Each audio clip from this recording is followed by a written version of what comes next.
Hello everyone. Today our topic is, first of all, welcome to our online class today. So today our topic is cell ribosome. We are going to cover many topics today, that is ribosomes, cytoskeleton, cilia and flagella, centrosome and centriole. That means six topics we are going to cover in this class only. So all become ready. Okay. So this topic is find out to be present in class 11 chapter 8, and this chapter E part is this. This video is created by me, that is Rukai madam. Now those students who are already online, please give your name in the class in the chat box so that your presence will be marked.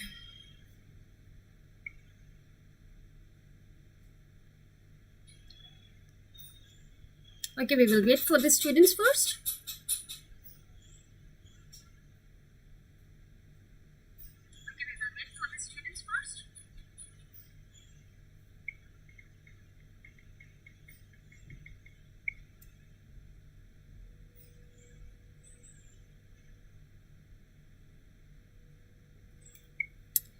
Okay.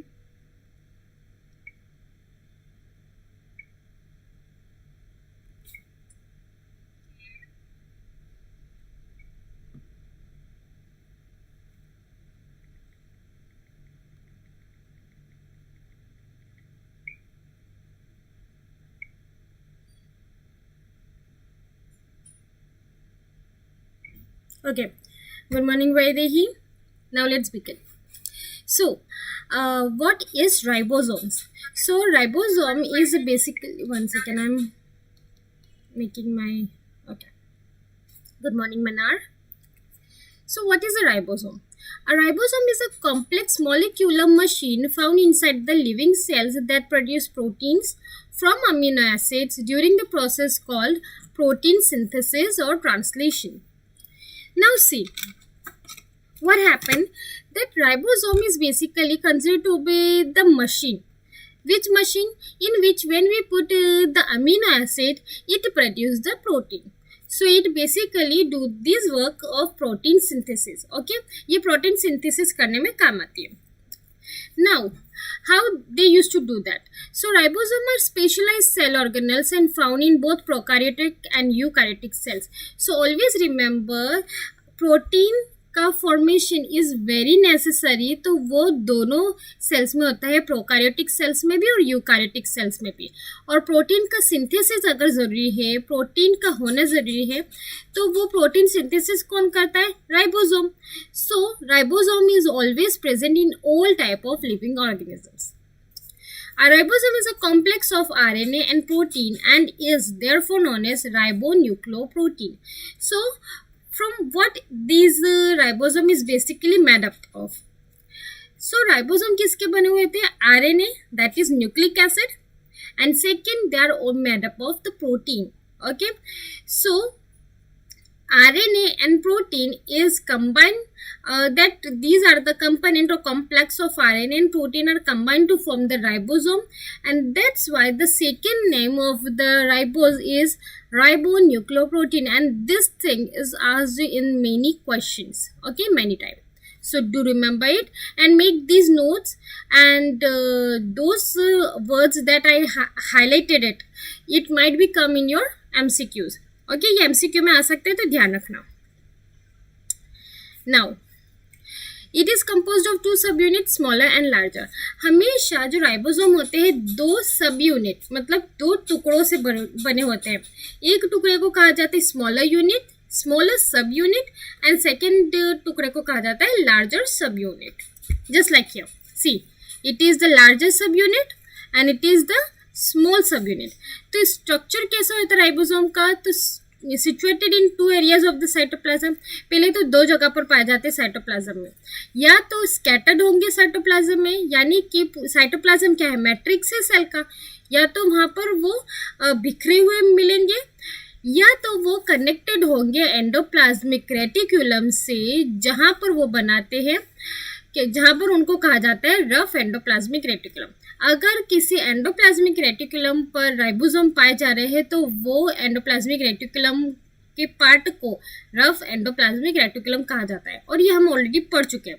So 2 location से जहाँ पर ribosomes मिलते हैं. अब prokaryotics have 70s ribosome respectively subunits comprising the little subunit of 30s and the big unit 50s. अब देखो हमेशा जो प्रोकैरियोट्स होते हैं, ओके, प्रोकैरियोट्स क्या है, बिल्कुल सिंपल लिविंग ऑर्गेनिज्म. तो ये जो राइबोसोम है 2 तरह के होते हैं. सबसे पहले 70s ribosome and 80s ribosome. Just see here 70s ribosome and second is 80s ribosome. Okay, so 70s ribosome is basically made up of 2 more subunit. Okay, मैंने हमेशा कहा है कि 2 सबयूनिट से मिलते हैं. तो 70s राइबोसोम खुद ही छोटा राइबोसोम है जो खुद सबयूनिट किससे बनता है, 30s एंड 80s से. ओके, इन दोनों को प्लस करोगे तो 80 होगा, लेकिन ये बनाता 70s राइबोसोम है. उसी तरीके से जो 80s राइबोसोम होता है जो कहाँ पर पाया जाता है, यूकारियोट्स में पाया जाता है. वो 2 सबयूनिट से बना होता है, 40s एंड 68. इन दोनों को प्लस करोगे तो 100 होगा, लेकिन ये बनाते क्या है, 80s राइबोसोम. ये चीज़ याद रखने की, ये पॉइंट बहुत इंपॉर्टेंट वाला है क्योंकि इस पर बहुत सी बार MCQs ट्रू और फॉल्स ये सब बनते हैं. So do remember it. And हो सकता है कि इस बार फर्स्ट टर्म आपका जो भी होगा वो MCQ बेस्ड भी हो सकता है. सो जितने आप इम्पोर्टेंट पॉइंट्स को ध्यान रखेंगे वो इतने ज़्यादा आपको मार्क्स दिलाएंगे. So ribosomes seen in the chloroplast of mitochondria of eukaryotes are comprised of big and little subunits composed of protein inside a 70s particles. अब आपको अगर याद हो, हमने माइटोकॉन्ड्रिया में भी राइबोसोम्स को पढ़ा था. तो राइबोसोम जो माइटोकॉन्ड्रिया में पाए जाते हैं वो होते हैं 70s पार्टिकल्स के. ओके, तो अब हमें 3 जगह मालूम पड़ गई. First is scattered in cytoplasm, second is endoplasmic reticulum, and third is mitochondria. Okay, if you have any doubt regarding ribosome, do ask in the chat box, we will clear it. Okay, if you don't have, let me know by no, so it is clear to me.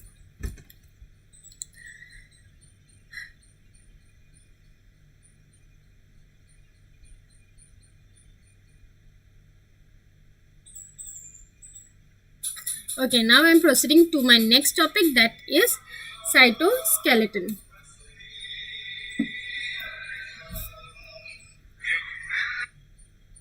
Cytoskeleton. So, what is cytoskeleton?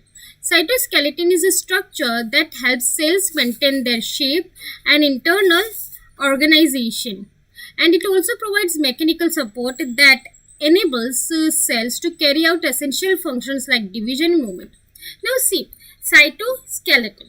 So easy way में अगर आपको समझना है what is cytoskeleton, cyto का मतलब ही होता है cell and skeleton means which provide support. So cytoskeleton का काम ही यही है कि क्या देना है, पहले तो शेप देना. अगर हम ह्यूमंस में हमारे स्केलेटन ना होता, या ह्यूमंस छोड़ो किसी भी एनिमल में अगर स्केलेटन ना होता, तो they do not gate there specific shape.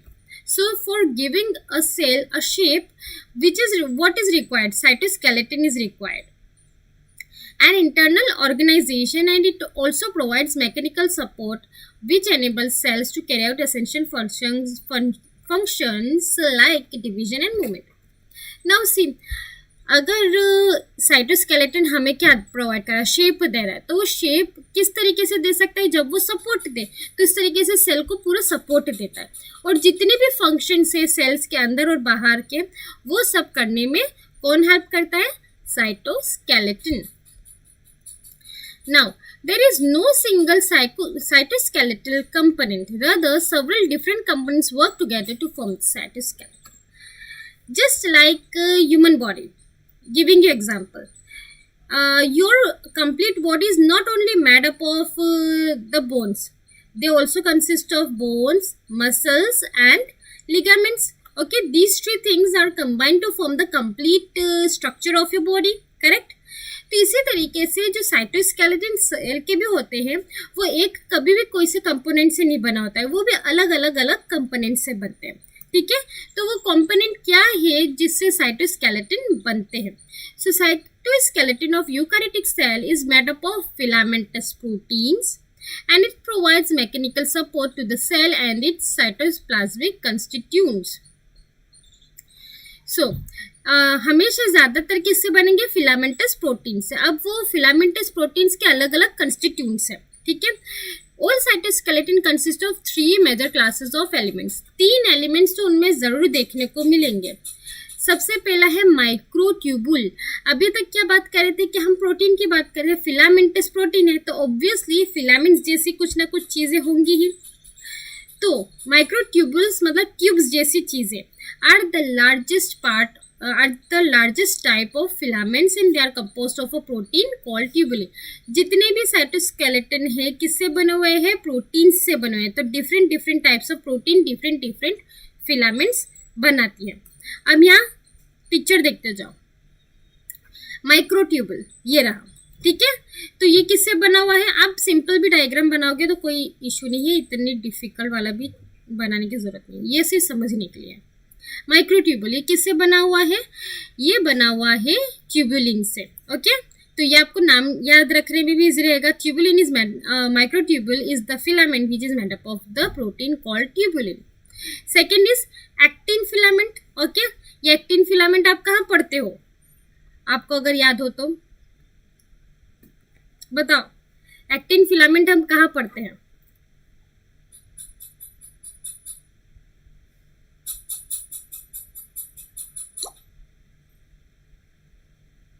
Reply fast.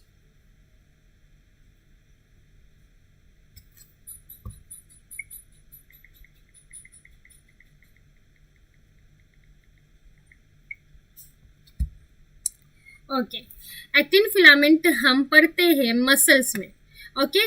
So actin filaments are the smallest type and they are made up of protein actin, just like this, see, okay. And last one is actin is the smallest filament, microtubule is the longest filament, and just between both of them is the filament is known as intermediate filaments. They are mid-sized intermediate filaments are constructed from a number of different subunit proteins. ये अलग अलग छोटे छोटे protein से बने होते हैं, तो इसीलिए इनको intermediate filaments कहा जाता है। सो इस तरीके से कंप्लीट क्या हो गया हमारा cytoskeleton.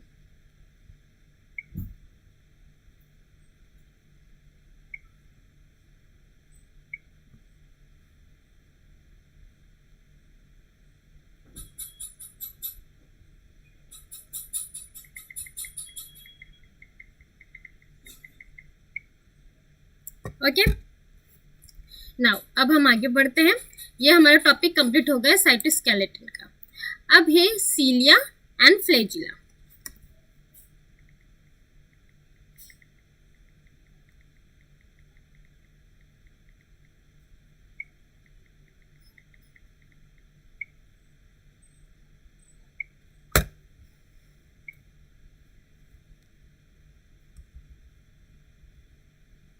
Okay, now is what? Cilia and flagella. Cilia and flagella are motile cellular appendages found in most of the microorganisms and animals, both in higher plants. अब देखो, but not in higher plants. ये question हमेशा आता है, what is cilia and flagella? So cilia and flagella ऐसे ही living organism में पाए जाएंगे जिनको किसकी ज़रूरत है? लोकोमोशन की ज़रूरत है, यानी कि मूवमेंट की ज़रूरत है। They are motile cellular appendages, okay. तो ये most of the micro organisms में होते हैं और एनिमल्स में भी होते हैं, पर कभी भी किस में नहीं मिलेंगे? हायर प्लांट्स में। प्लांट्स में कभी नहीं मिलते हैं। Second is cilia functions. Cilia in multicellular organisms, cilia function to move a cell और ग्रुप ऑफ सेल्स और टू हेल्प ट्रांसपोर्ट फ्लूइड और मटेरियल्स पास देम। सीलिया का काम क्या होता है कि वो क्या करते हैं कि मूवमेंट में मदद करते हैं मल्टी सेलुलर ऑर्गेनिजम्स में, ठीक है। साथ ही उनका जो मूवमेंट होता है, तो रेस्पिरेटरी ट्रैक्ट इन ह्यूमंस में रेस्पिरेटरी ट्रैक्ट इन ह्यूमंस में सीलिया पूरे ट्रैक्ट में ही होता है। जिससे कि क्या होता है, जितनी भी डस्ट आ रहा है, ये स्मोक जो आ सकता है हमारी बॉडी में, तो उन सब से जितने भी हार्मफुल माइक्रोजम्स है उसको ट्रैप कर लेती है ये सीलिया वहीं पर। Essential for the locomotion of individual organisms. Yeah, video is freezed, might be due to the network issue. Don't worry, tap it again, it will start. Single-celled eukaryotes, cilia and flagella are essential for locomotion of individual organisms. Protozoans belonging to the phylum Ciliophora are covered with cilia, and while flagella are characteristics of the protozoan group Mastigophora. Now see there are many things जहाँ पर flagella काम आते हैं। तो flagella सबसे पहले आपको कहाँ पर देखने को मिलेंगे, गैमेट्स में देखने को मिलेंगे। साथ ही साथ वो वाटर करंट में भी काम आते हैं, ठीक है, रेस्पिरेशन और सर्कुलेशन में स्पॉन्जेस और सिलेंट्रेट्स, ये सब आप अभी आपके आगे आने वाले चैप्टर में पढ़ोगे कि ये स्पॉन्जेस सिलेंट्रेट्स क्या होते हैं, ठीक है। और अगर हम सिंगल सेल यूकारियोट्स की बात करते हैं तो लोकोमोशन करते हैं इंडिविजुअल ऑर्गेनिजम्स से। साथ ही साथ protozoans belong to the phylum Ciliophora are covered with cilia, और प्रोटोजोन्स में ज़्यादातर क्या पाए जाते हैं, सीलिया पाए जाते हैं, जिनको सिलियोफोरा फाइलम कहा जाता है। Well flagella are characteristic group of the protozoan group Mastigophora, मतलब प्रोटोजोन में जिसमें सीलिया पाया जाएगा उसको सिलियोफोरा कहा जाता है, और प्रोटोजोन में जिसमें फ्लैजिला पाया जाता है उनको कहा जाता है मैस्टिकोफोरा। ये सब पॉइंट्स बहुत इंपॉर्टेंट है, थोड़े डिफिकल्ट है, बट याद रखना पड़ेगा, ठीक है। ये अभी तक किसी को कोई कंफ्यूजन रहा हो तो पूछ लो। ये टॉपिक थोड़ा सा कंफ्यूजिंग रहेगा आपको, लेकिन ये बहुत छोटे छोटे टॉपिक से बहुत इजीली याद भी हो जाएगा। कोई कंफ्यूजन हो तो let me know.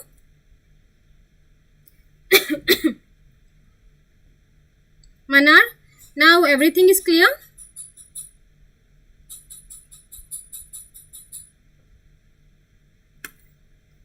Okay.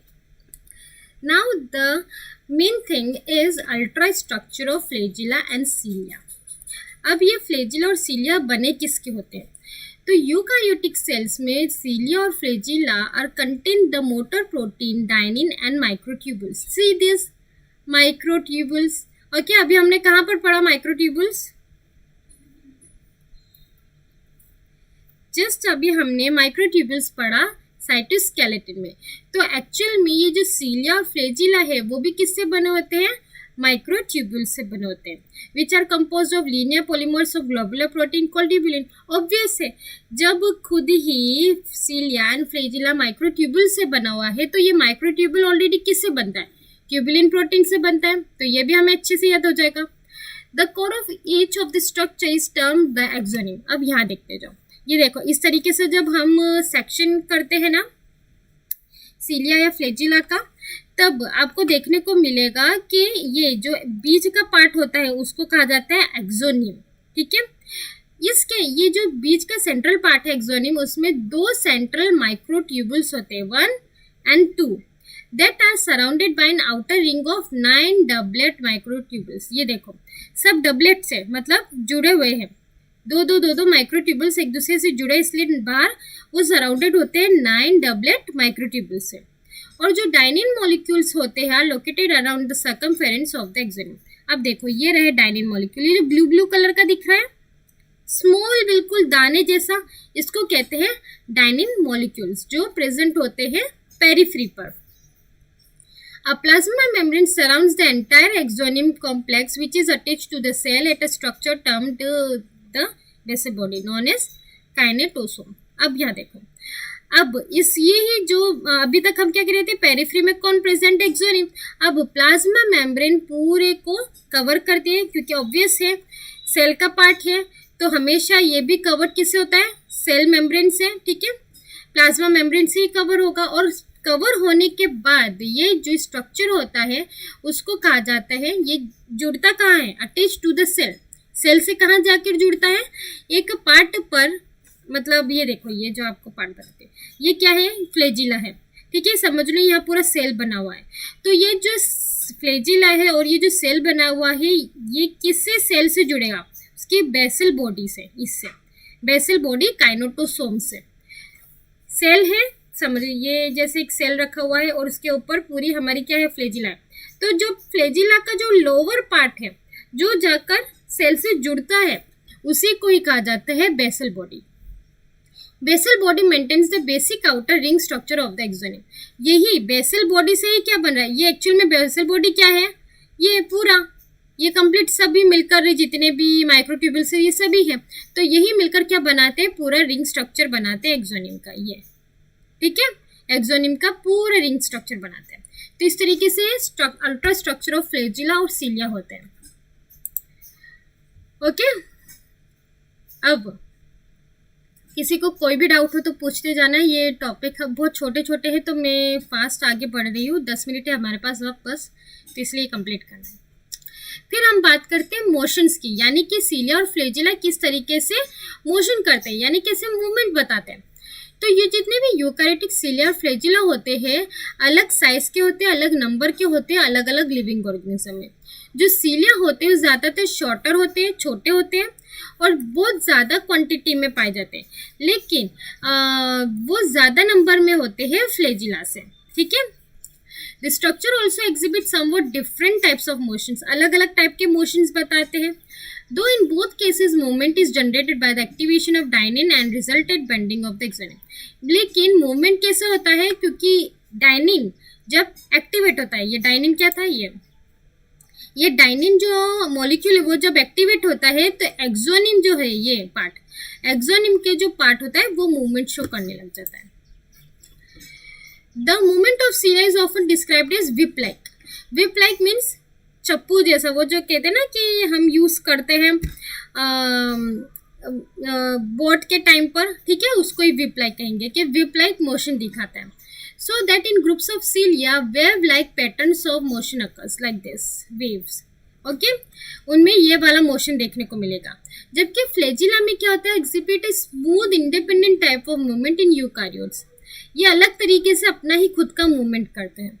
Prokaryotic flagella have a completely different structure built from the protein flagellin. ये चीज़ आपको पूछी जा सकती है कि prokaryotic flagella is made up of what protein? And the eukaryotic flagella is made up of what protein?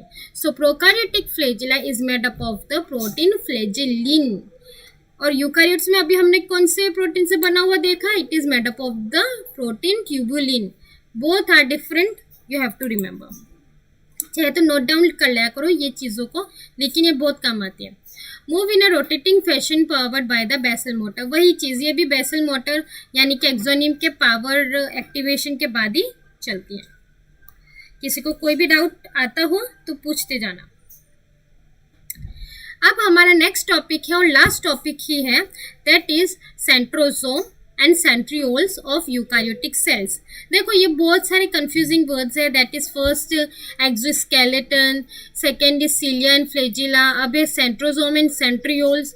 ये सब आपको बहुत कंफ्यूज करेंगे, इनके वर्क भी कंफ्यूजन कर सकते हैं, तो आपको अच्छे से याद करना है और हो सके तो एक टेबल बना देना जिससे कि आपको याद रहे कि इसका इसका ये फंक्शन है। Okay, centrosome and centrioles. अब यह वर्ड आपको सेंटर का ही दिख रहा है, तो ये इसका बहुत डिफरेंट टाइप का काम होता है। Centrosome mostly present in all animal cells, motile cells of many green algae, bryophytes, pteridophytes and cycads. Centrosome फिर से वही एनिमल सेल्स में ही ज़्यादातर पाए जाते हैं। Centrosome is absent in prokaryotic cells, ये आपको एक डिफरेंस है, what is present in prokaryotic cells और what is absent in prokaryotic cell. So what is absent, that is centrosome is absent in prokaryotic cells, जैसे कि amoeba, some algae, higher fungi, higher gymnosperm in all angiosperms, ये सब में centrosome नहीं पाया जाता। अब स्ट्रक्चर क्या है सेंट्रोसोम का? Centrosome is a non membranes organelle usually compose of a pair of centrioles. Actual में जो सेंट्रोसोम है वो सेंट्रियोल से बना हुआ है, तो इसीलिए मैंने दोनों टॉपिक लिए, सेंट्रियोल और सेंट्रोसोम। तो सेंट्रोसोम किससे बना हुआ है? 2 पेयर्स ऑफ सेंट्रियोल्स से। एम्बेडेड इन द सेंट्रोस्फेयर काइनोप्लाज्म, जो कहाँ पर पाया जाता है? सेंट्रोस्फेयर में पाया जाता है। Around centrosphere are found rays radiating in all direction which is called ester और एस्ट्रोस्फेयर, सी यहाँ पर होगा। ये रहा, ये बीच में हमारा सेंट्रोसोम है, ठीक है, जिसके आसपास आपको एक रेज जैसी लाइंस दिखेंगी. Under optical microscope the centrioles appear as 2-minute darkly stained granules. मतलब एकदम छोटे छोटे आपको दाने जैसे दिखेंगे अगर माइक्रोस्कोप में देखने जाओगे, लेकिन इलेक्ट्रॉन माइक्रोस्कोप में आपको दिखेंगे कि 2 शॉर्ट होलो माइक्रो सिलेंडर्स है, मतलब 2 खाली सिलेंडर दिखेंगे जो कार्टविल लाइक ऑर्गेनाइजेशन होता है, मतलब ऐसे घूमने जैसा उनका ऑर्गेनाइजेशन होता है. हर सेंट्रियोल कितने डायमीटर का होता है? 0.3 to 0.5 mu metre long and 1.5 and 0.15 mu metre in diameter. ये साइज याद रखना इतना जरूरी नहीं है, बस लिख लेना. Each centriole consists of a whole of 9 peripheral triplets fibrils tilted at an angle of 40 degree. अब देखो सेंट्रियोल्स की बात की थी, 2 सेंट्रियोल मिलके ही क्या बने हैं? सेंट्रोसोम बना है. तो अब हम सिर्फ सेंट्रियोल की बात करें. अब एक सेंट्रियोल किसका बना हुआ है? ये पूरा होल है, यानी कि राउंड शेप लाइक स्ट्रक्चर है, जिसके अंदर आपको पेरिफ्री में ऐसे ट्रिपलेट, ये देखो ये 3-3 के ट्रिपलेट दिख रहे हैं, ऐसे फ्लावर बनाते हुए दिखते हैं. ये 3-3 के ट्रिपलेट फाइब्रिल्स से जो हल्के से टिल्टेड है, यानी कि झुके हुए हैं एंगल 40 डिग्री पर, ठीक है. The centre is without any fibril. बीच में कोई भी फाइब्रिल होता ही नहीं है, आसपास ही इसमें फाइब्रिल मिलेंगे, बीच में तो कोई फाइब्रिल ही नहीं होता. इसीलिए this type of arrangement is called 9+0. 9 बाहर क्योंकि 9 आ रहे हैं, ठीक है, इसलिए बाहर 9 है और अंदर कुछ भी नहीं है, इसलिए +0 कहा जाता है. ओके. अब सेंट्रियोल्स का काम क्या है? Centrioles are called self replicating organelles. मतलब ये अपने आप ही एक सेंट्रियोल से दूसरा सेंट्रियोल बनाती रहती है, दूसरे सेंट्रियोल से तीसरे centriole. Okay. They help in the organisation of spindle fibres and astral rays during cell division. ये किसको बनाने के टाइम पर काम आती है? ऑर्गेनाइज करती है एस्ट्रल रेज और spindle fibres during cell division. अगर इतना भी याद ना रहे तो आप ये बस इतना कह सकते हो, they help during cell division, तो समझ में आ जाएगा, ठीक है. आपको ये थोड़ा डिफिकल्ट लगता हो तो. That as basal bodies at the base of cilia and flagella. और सीलिया और फ्लैजिला में बेसल बॉडी का काम करती है, जो अभी हमने बात की थी. कहाँ पर बात की? सीलिया और फ्लैजिला में ही हमने बात की ना कि एक्सोनिम ही बेसल बॉडी बनाता है, तो इसी तरीके से ये भी काम आती है बेसल बॉडी बनाने में सीलिया और फ्लैजिला में. The distal centriole of sperm give rise to the axoneme और axial filament of sperm tail. और इसी से ही जो स्पर्म्स में वो आपको जो टेल देखने को मिलती है, उसके जो स्ट्रक्चर में हम जो टेल देखते हैं वो किससे बनी होती है? सेंट्रियोल से ही बनी होती है. तो इस तरीके से ये छोटे छोटे ऑर्गेनल्स काम आते हैं in the cells. Okay. So आज का हमारा टॉपिक यहीं पर ख़त्म होता है. Thank you. And next topic हमारा रहेगा nucleus. So stay tuned. Good bye.